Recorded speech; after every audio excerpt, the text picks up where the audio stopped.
जय श्री कृष्णा, राधे राधे भक्तों तुलसी माता को जल देते समय बोलने चाहिए। ये 3 शब्द जिनसे सभी मनोकामनाएं पूरी होती हैं।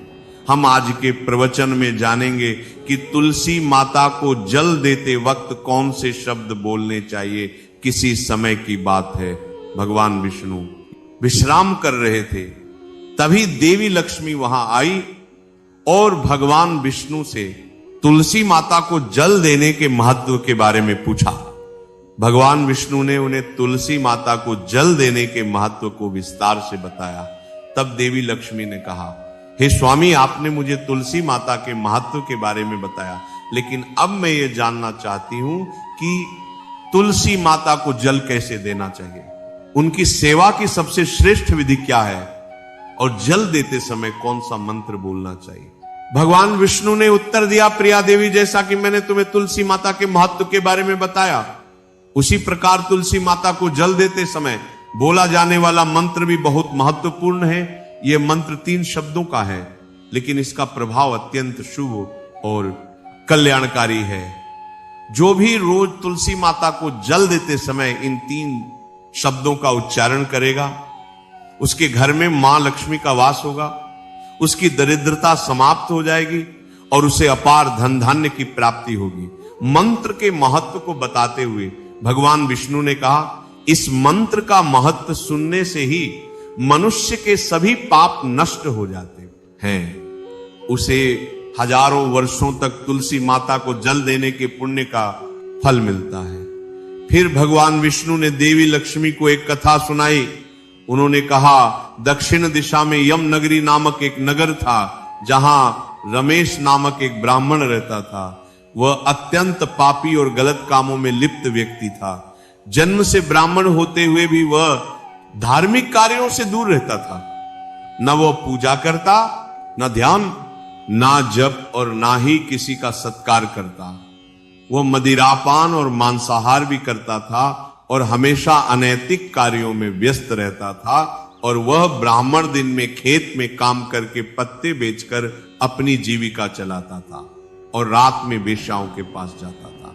इस प्रकार उसने अनेक वर्षों तक अपना जीवन इसी पापपूर्ण तरीके से बिताया। फिर एक दिन वह दुर्बुद्धि ब्राह्मण पत्ते इकट्ठा करने के लिए एक शिष्य की वाटिका में पहुंचा और पत्ते तोड़ने लगा। तभी एक काले सर्प ने, जो काल के रूप में वहां उपस्थित था, उसे काट लिया। उसी समय उसकी मृत्यु हो गई। उसकी मृत्यु के तुरंत बाद यमराज के दूत वहां प्रकट हुए और उसकी आत्मा को लेने के लिए आए। वे उसे यमलोक ले जाने लगे। मार्ग में वह ब्राह्मण यमदूतों के सामने रोने और विलाप करने लगा। उसने कहा, हे दूतों, मुझे कहां ले जा रहे हो? मुझे छोड़ दो, मेरे प्राण बचा लो।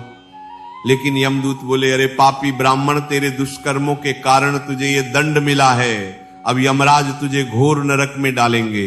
यमलोक पहुंचने पर चित्रगुप्त ने उस ब्राह्मण का पूरा लेखा जोखा प्रस्तुत किया। उन्होंने कहा है, धर्मराज, इस ब्राह्मण ने अपने पूरे जीवन में केवल पाप किए हैं, इसने कभी कोई पुण्य कार्य नहीं किया। धर्मराज ने दूतों से कहा, हे दूतों, इस घोर पापी ब्राह्मण को नरक में डाल दो, इसे अपने कर्मों का फल भोगना होगा। यमदूत उसे ब्राह्मण को नरक में ले गए और उसे भयंकर अग्नि में धकेल दिया। वह कई वर्षों तक नरक की यातनाएं सहता रहा। इसके बाद उसे अगले जन्म में बैल के रूप में जन्म मिला। बैल का शरीर पाकर उसने भारी बोझ उठाने का कार्य किया। उसका मालिक उससे दिन रात काम करवाता था। जब उसकी शक्ति समाप्त होने लगी तो मालिक ने उसे एक लंगड़े आदमी को बेच दिया।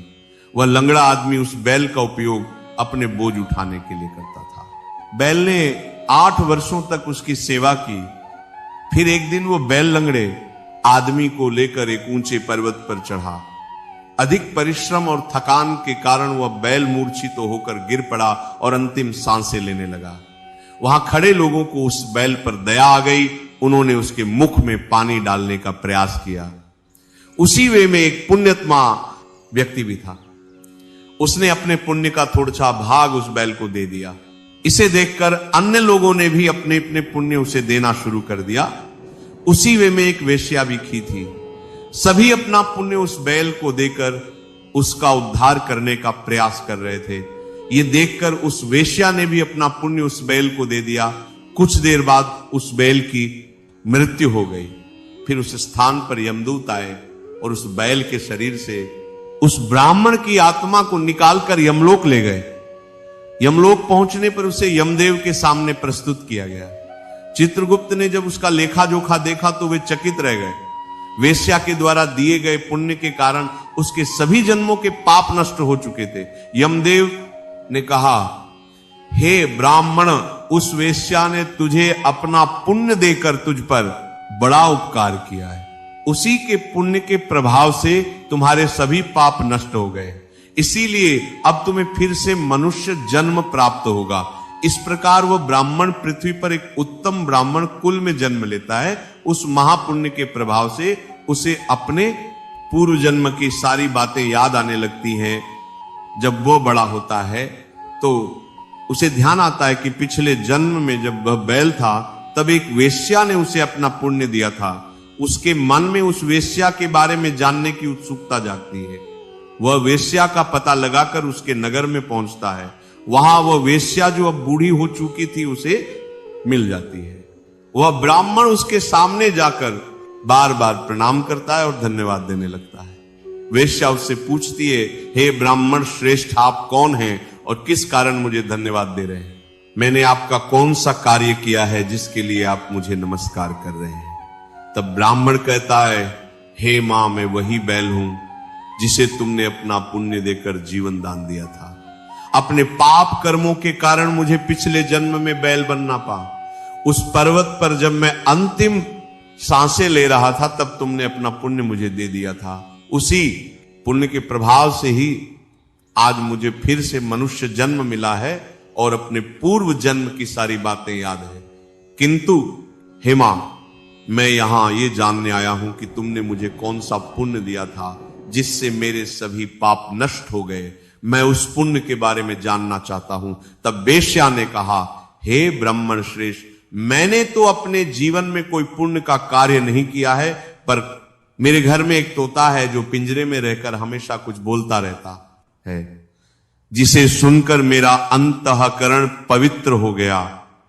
वही मंत्र मैंने आपको पुण्य स्वरूप दान किया। फिर वह वैश्य और ब्राह्मण उस तोते के पास गए और उससे पूछने लगे, हे सुख, तुम कौन सा मंत्र बोलते हो जिससे हमारे जीवन का उद्धार हुआ? ये मंत्र तुम्हें किसने सिखाया और इसका क्या अर्थ है? तब उस तोते ने अपने पूर्व जन्म का वृतांत सुनाना शुरू किया। वह बोला, हे ब्राह्मण श्रेष्ठ, पिछले जन्म में मैं एक ब्राह्मण था। मुझे अपने ज्ञान का बहुत घमंड था। मैंने कभी गुरुजनों का सम्मान नहीं किया, बल्कि उनका बार बार अपमान किया। अपने अहंकार के कारण मेरा स्वभाव क्रोधी और द्वेषपूर्ण हो गया। मैं सभी को तुच्छ समझने लगा और विद्वानों का भी अपमान करता था। कालांतर में मेरी मृत्यु हो गई और मुझे यमलोक ले जाया गया। पूज्य व्यक्तियों और गुरुजनों का अपमान करने के कारण मुझे तोते के कुल में जन्म लेना पड़ा।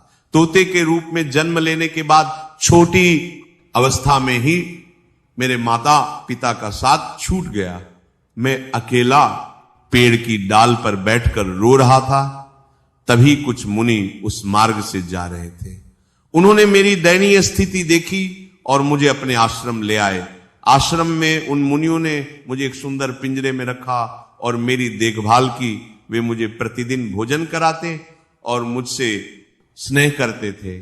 उस आश्रम में वे उनकी पत्नियां और बच्चे प्रतिदिन तुलसी के पौधे को जल अर्पित करते और एक मंत्र का जाप करते थे। उनके मुख से बार बार मंत्र सुनकर मैंने उसे याद कर लिया। तब से मैं उसी मंत्र का जाप करता हूं। इस मंत्र के प्रभाव से मेरे जीवन में सकारात्मक बदलाव आने लगे। मुझे अपने कर्मों का पश्चाताप हुआ और मेरी मृत्यु भी टल गई। मेरी आयु 100 वर्ष हो गई और इतने वर्षों तक मैं जीवित रहा। एक दिन रात के समय एक चोर उस आश्रम में आया और मुझे वहां से चुरा लिया। बाद में इस वेश्या ने उस चोर से मुझे खरीद लिया। वेश्या के घर आने के बाद भी मैं वही मंत्र बोलता रहा। इस मंत्र को सुनकर इस वेश्या का अंतःकरण पवित्र हो गया। उसने अपना पुराना जीवन सोचकर भगवान विष्णु की भक्ति करनी शुरू कर दी। हे ब्राह्मण देव, इसी मंत्र के प्रभाव से मेरे और उस वेश्या के सभी पाप नष्ट हो गए। यही मंत्र आपको भी पाप मुक्त कर चुका है। इस प्रकार तोते ने उस ब्राह्मण और वेश्या को पूरा वृतांत सुना दिया। यह सुनकर ब्राह्मण और वैश्या दोनों बहुत प्रसन्न हुए। उन्होंने तय किया कि अब वे प्रतिदिन तुलसी मां को जल अर्पित करेंगे और उस मंत्र का जप करेंगे। कुछ समय बाद उस ब्राह्मण, वेश्या और तोते ने मंत्र के प्रभाव से दिव्य विमान में बैठकर विष्णु लोक की यात्रा की। भगवान विष्णु ने देवी लक्ष्मी से कहा, हे देवी, देखा आपने केवल तुलसी मां के मंत्र के प्रभाव से उस तोते, वेश्या और ब्राह्मण के सभी पाप नष्ट हो गए। इसीलिए हर व्यक्ति को प्रतिदिन तुलसी मां को जल अर्पित करते हुए इस मंत्र का जाप अवश्य करना चाहिए। वह मंत्र इस प्रकार है, ओम वृंदावनी स्वाहा, ओम वृंदावनी स्वाहा। जो स्त्री प्रतिदिन तुलसी मां के साथ माने इस मंत्र का उच्चारण करेगी वह सौभाग्यशाली बनेगी। जो पुरुष इसका जप करेगा उसे अक्षय धन की प्राप्ति होगी। जिस घर में प्रतिदिन तुलसी मां की पूजा होगी वहां लक्ष्मी जी का सदावास रहेगा। तुलसी मां का ये मंत्र फलदायी और सिद्धियों को प्रदान करने वाला है। स्त्रियों को स्नान के बाद बाल बांधकर, मांग में सिंदूर लगाकर तुलसी मां को जल चढ़ाना चाहिए। साथ ही तुलसी मां की परिक्रमा करनी चाहिए। शाम के समय तुलसी मां के पास दीपक जलाने से घर में सुख समृद्धि आती है। भगवान विष्णु की पूजा तुलसी मां के बिना अधूरी है। तुलसी का एक पत्ता चढ़ाने से भगवान को उतनी प्रसन्नता मिलती है जितनी हजारों अमृत के घड़ों से नहलाने पर भी नहीं मिलती। जो भी व्यक्ति तुलसी मां का सम्मान करेगा और उनके इस मंत्र का जप करेगा, उसे ना केवल इस लोक में बल्कि परलोक में भी शुभ फल प्राप्त होगा। ऐसा फल तुलसी मां के पत्तों के दान से मिलता है। जो मृत्यु के समय अपने मुख में तुलसी के पत्तों का जल ग्रहण करता है, ऐसा व्यक्ति अपने सभी पापों से मुक्त होकर भगवान विष्णु के धाम जाता है।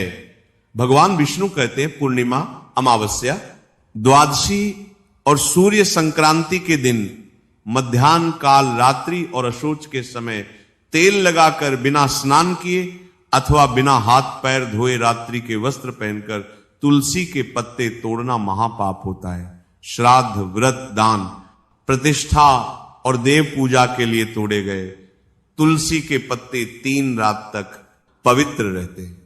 तुलसी के पत्तों को बिना नष्ट किए उसके अग्रभाग को तोड़ना चाहिए। तुलसी की मंजरी जो सभी फूलों से श्रेष्ठ मानी जाती है, इसे उसे तोड़ते समय पत्तियों का होना आवश्यक है। पौधे को बिना हिलाए केवल अग्रभाग को तोड़ना चाहिए ताकि पूजा का फल और बल तुलसी के पत्तों को कभी नाखून से नहीं तोड़ना चाहिए, क्योंकि इससे पाप लगता है। रात्रि के समय तुलसी के पौधे को छूना या उसके पत्ते तोड़ना अशुभ माना जाता है, क्योंकि रात्रि में वह निद्रावस्था में होती है। गुरुवार को तुलसी के पौधे में